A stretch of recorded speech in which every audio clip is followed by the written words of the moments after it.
Ang makulay at matagumpay na industriya ng telebisyon sa Pilipinas ay binubuo ng mga natatanging talento na nag-iwan ng malalim na marka sa puso ng mga manonood.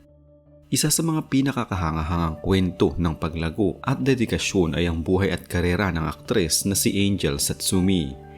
Nakilala siya ng milyong-milyong Pilipino bilang ang masayahin, matalino at bunsong anak sa tanyag na palabas sa telebisyon na naghatid ng saya tuwing gabi ng Sabado.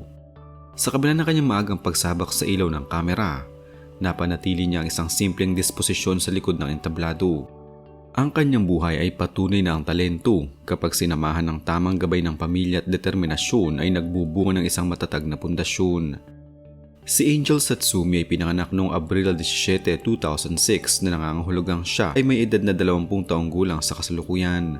Siya ay may dugong Pilipino at Hapones, isang mahalagang bahagi ng kanyang pagkakakilanlan na nagbigay daan upang maging bukas ng kanyang kaisipan sa dalawang magkaibang kultura. Ang kanyang ina ay isang Pilipina na siyang naging pangunahing gabay at kasama niya sa bawat hakbang ng kanyang buhay at karera, habang ang kanyang ama naman ay isang Hapones.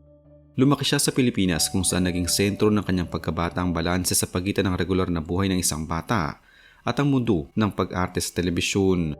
Mula sa kanyang murang edad, ipinakita na niya ang interes sa paglalakbay at pagtuklas ng mga bagong lugar, partikular na ang pagbisita sa bansang Japan upang makapiling ang kanyang mga kamag-anak at maranasan ng lokal na kultura tulad ng pagkain at pamamasyal. Ang matibay na ugnayan niya sa kanyang ina ang nagsisilbing lakas niya upang harapin ang mga hamon ng pagiging isang pampublikong figura. Nagsimula ang opisyal na paglalakbay ni Angel Satsumi sa mundo ng sining noong taong 2010 bago siya naging isang regular na mukha sa telebisyon. Sumali muna siya bilang isang kalahok sa isang paligsahan ng talento ng mga kabataan na tinatawag na iShine Talent Camp. Ang proyektong ito ang nagbukas ng pinto para sa kanya upang mapansin ng mga ehekutibo ng estasyon ng GMA Network. Noong Marso 28, 2010, formal siyang ipinakilala sa publiko na magsimula ang sikat na situational comedy o sitcom na Pepito Manaloto. Sa naturang programa, nakuha niya ang papel bilang si Clarissa Manaloto, ang bunsong anak ng mga pangunahing tauhan na sina Pepito at Elsa. Ang karakter na ito ay naging napakalapit sa mga manonood dahil sa kanyang pagiging bibo, natural na galing sa komedya at ang nakatutong eksena kasama ang kanyang pamilya sa telebisyon. Ang pagkakataong ito ang naglatag ng kanyang pangalan bilang isa sa mga pinakakilalang child star ng kanyang henerasyon. Sa paglipas ng mga taon, hindi lamang sa isang programa nalimitahan ang kakayahan ni Angel Satsumi sa pag-arte. Noong taong 2013, nabigyan siya ng pagkakataon na gumanap sa isang seryeng pantelebisyon na may pamagat na Pinoy Henyo, kung saan binigyang buhay niya ang karakter ni Lenlen de Guzman. Ang seryeng ito ay nagtampok sa kanyang kakayahan na humawak ng mga seryoso at madamdaming mga eksena, patunay na may lalim ang kanyang talento sa labas ng komedya.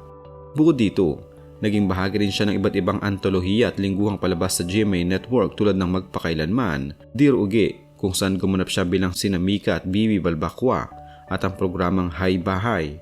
Sa bawat proyektong kanyang ginagampanan, palagi niyang ipinapakita ang profesionalismo na bihirang makita sa isang batang artista. Ang mga karanasang ito ang nagpatibay sa kanyang posisyon sa industriya ng sining sa bansa. Ang buhay ng isang batang artista ay puno ng sakripisyo lalo na pagdating sa usapin ng edukasyon. Sa kabila ng kanyang abalang schedule sa pag-arte at pagte-taping ng mga episode para sa kanyang mga palabas, hindi pinabayaan ni Angel Satsumi ang kanyang pag-aaral. Pumasok siya sa prestihiyosong institusyon ng UST Angelicum College para sa kanyang pang-akademikong pag-unlad. Noong buwan ng Hunyo 2024, opisyal na nakapagtapos si Angel Satsumi ng kanyang senior high school sa naturang paaralan. Ang kanyang pagtatapos ay naging isang malaking karangalan at tagumpay para sa kanya at sa kanyang pamilya. Dahil pinatunayan niya na kaya niyang pagsabayin ng pagiging isang sikat na artista at ang pagiging isang masigasig na mag-aaral. Sa kasalukuyan, patuloy niyang binibigyang halaga ang edukasyon habang tinitimbang ang mga susunod na hakbang para sa kanyang kolehiyo at mas mataas na antas ng pagkatuto. Ang mga kinikita ni Angel Satsumi mula sa kanyang mga kontrata sa GMA Network at iba pang mga pagtatanghal ay maingat na pinangangasiwaan sa tulong ng kanyang ina. Ayon sa mga ulat at kanyang mga nakaraang pahayag, ang malaking bahagi ng kanyang kita ay nilalagay sa mga personal na ipon para sa kanyang kinabukasan at edukasyon. Hindi siya kilala sa pagiging magasto sa mga marangyang bagay. Sa halip, ginagamit ang pananalapi upang matustusan ang kanilang pang-araw-araw na pangailangan, mga bayarin sa paaralan at ang mga pangarap niyang paglalakbay kasamang pamilya. Bagamat wala pang mga pampublikong anunsyo o kumpirmasyon ukol sa malalaking ari-arian tulad ng mga komersyal na gusali o malalawak na lupain, Ang kanyang mga naipunda rin ay nakatutok sa seguridad ng kanilang pamumuhay at mga pamumuhunan na nakakatulong sa kanyang pangmatagalang estabilidad.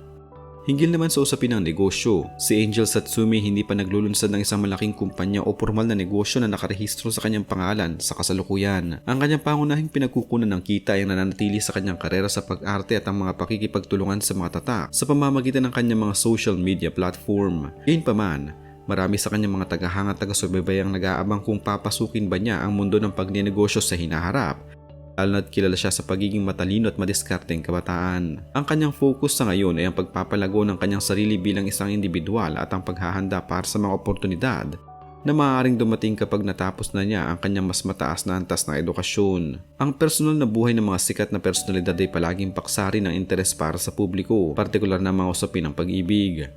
Sa kasalukuyan, si Angel Satsumi ay walang kasintahan o boyfriend. Nananatili siyang nakatutok sa kanyang sariling pagunlad, sa kanyang pamilya at sa kanyang mga responsibilidad sa paaralan at trabaho. Bagamat maraming nagkakagusto at humahanga sa kanyang kagandahan at magandang pag-uugali, pinipili niyang panatilihing pribado at simple ang kanyang buhay emosyonal. Ang kanyang pakikipag-ugnayan sa kanyang mga kasamahan sa industriya, tulad ng kanyang kapatid sa telebisyon na si Jake Vargas, ay nananatiling purong profesional at parang tuloy na pamilya lamang. Ang desisyong ito na unahin ang karera at edukasyon ay nagpapakita ng kanyang kapanahunan sa pagpapasya sa kabila ng kanyang kabataan. Sa kasalukuyang panahon, si Angel Satsumi aktibo pa rin nakikita sa telebisyon. Patuloy siyang gumaganap bilang si Clarissa sa Pepito Manaloto, Tuloy ang Kwento, ang bagong yugto ng iconic na sitcom ng GMA Network. Ang kwento ng kanyang karakter sa palabas ay sumasalamin din sa kanyang totoong buhay, kung saan pinapakita ang paglipat mula sa pagiging isang bata patungo sa pagiging isang ganap na nasa hustong gulang na babae. Maliban sa kanyang schedule sa pagtitape, abala na rin siya sa paggawa ng mga nilalaman para sa kanyang mga opisyal na account sa mga platapormang tulad ng TikTok. Ginagamit niya ang espasyong ito upang makaugnay ang kanyang mga tagahanga, magbahagi ng kanyang mga interes sa musika at kultura at ipakita ang kanyang pang-araw-araw na gawain. Ang mahigit isang dekada ng pananatili ni Angel Satsumi sa isang programa ay nagdala sa kanya ng isang natatanging pamilya sa labas ng kanyang tahanan. Itinuturing niya ang mga veteranong artista tulad din ng Michael V at Manilyn Reynes bilang kanyang mga totoong magulang sa industriya na nagbigay sa kanya ng mga payo hindi lamang sa pag-arte kundi pati na rin sa tamang pag-uugali. Ang kapaligiran sa loob ng kanilang produksyon ay nagbigay sa kanya ng ligtas na espasyo upang lumago ng walang pressure na karaniwang nararanasan ng mga child star. Ang katatagan ng kanyang karera ay bunga ng magandang relasyon na ito na naging dahilan kung bakit nananatili siyang tapat sa kanyang stasyon at sa kanyang sining. Ang kwento ng buhay ni Angel Satsumi ay isang malinaw na halimbawa ng isang maayos at balanseng paglalakbay sa ilalim ng publisidad. Mula sa kanyang simpleng pagsisimula bilang isang batang nangarap sa isang talent camp hanggang sa maging isang tanyag na pangalan sa komedya, napanatili niya ang integridad ng kanyang pagkatao. Ang kanyang kakayahan na tapusin ang kanyang pag-aaral habang nagtatrabaho ay isang inspirasyon para sa maraming kabataan na nagnanais ding pasukin ang industriya. Sa kanyang patuloy na pagtanda at pagharap sa mga bagong yugto ng buhay, bitbit niya ang mga aral ng karanasan, ang pagmamahal ng kanyang pamilya at ang suporta ng kanyang mga tapat na taga-subaybay.